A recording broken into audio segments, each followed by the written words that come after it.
The Haunted Pond. In the heart of a remote Indonesian village, nestled deep within the dense jungle, lay a tranquil pond. Surrounded by towering trees and vibrant foliage, its surface glistened under the moonlight, casting an enchanting glow upon the surrounding landscape.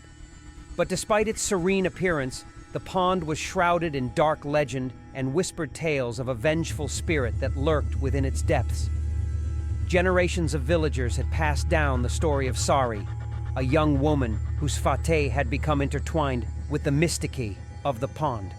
According to legend, Sari was a radiant beauty, known for her kindness and gentle spirit. But her life took a tragic turn when she ventured into the forbidden forest that bordered the village and never returned. Some claimed she had been ensnared by the dark magic that permeated the jungle, while others whispered of a jealous lover who had betrayed her trust. Regardless of the rumors, one fact remained undisputed. Sari had vanished without a trace, leaving behind only sorrow and uncertainty.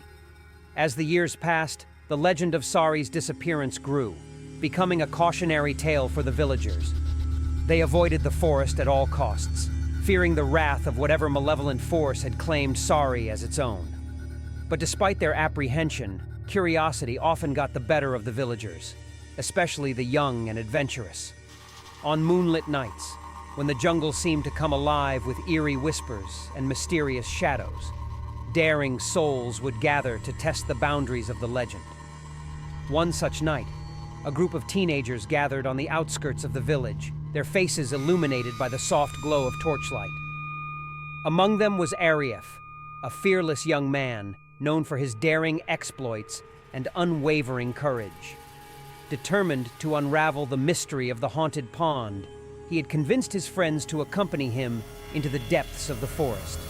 As they ventured deeper into the jungle, the air grew thick with anticipation, each step bringing them closer to their destination.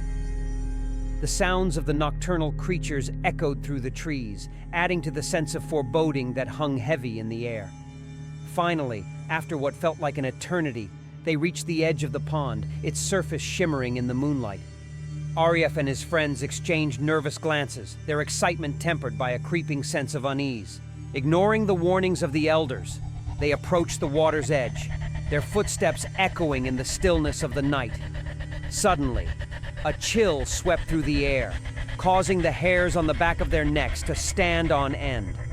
With a sense of trepidation, they peered into the dark waters of the pond, half expecting to see the ghostly apparition of Sari staring back at them.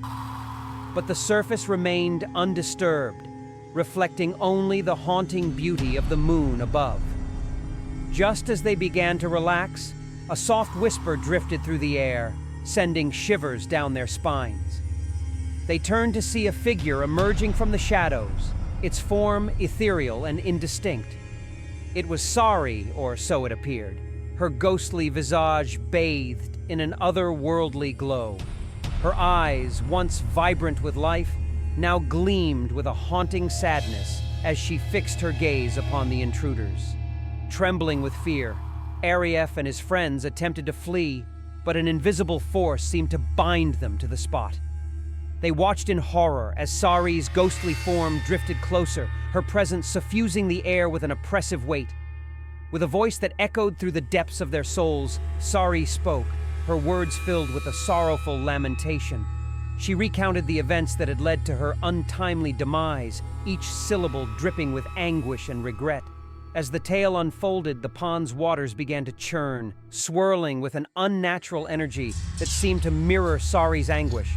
Arief and his friends listened in rapt attention, their hearts heavy with empathy for the tormented spirit before them. When Sari had finished her tale, she fixed her gaze upon the teenagers, her eyes brimming with unshed tears. She spoke of a way to lift the curse that had bound her to the pond for all eternity, a task that only the bravest among them could undertake. They were to search the depths of the forest for her lost locket, a precious keepsake that held the key to her restless soul. But the locket was hidden well, guarded by malevolent forces that lurked within the shadows of the jungle. With a solemn promise to heed her plea, Arief and his friends set out on their quest, their hearts heavy with determination and fear. They navigated the treacherous paths of the forest, each step bringing them closer to their elusive goal. Along the way, they encountered countless obstacles, from sinister spirits that prowled the darkness to treacherous traps set by unseen hands. But fueled by their newfound purpose, they pressed on, their resolve unshakable in the face of adversity. Finally, after days of relentless searching, they stumbled upon a clearing bathed in moonlight, the air heavy with the scent of ancient magic. There, nestled among the roots of an ancient tree, lay Sari's locket, glinting in the soft glow of the moon. With trembling hands, they retrieved the locket and made their way back to the haunted pond, their hearts pounding with anticipation. As they placed the locket upon the water's surface, a soft glow enveloped the area, casting an ethereal light upon the surrounding landscape. In that moment, Sari's ghostly form appeared before them, her eyes shimmering with gratitude and relief. With a whispered blessing, she accepted the locket, her spirit finally finding peace after years of torment. As the first light of dawn broke over the horizon, Arif and his friends watched in awe as Sari's ghostly form faded into the morning mist, leaving behind only the gentle rustle of the wind through the trees. From that day forth, the haunted pond remained undisturbed, its waters calm and serene once more. And though the villagers continued to whisper tales of the ghostly apparition that had once haunted its depths, none dared to venture near, lest they awaken the wrath of Sari's vengeful spirit.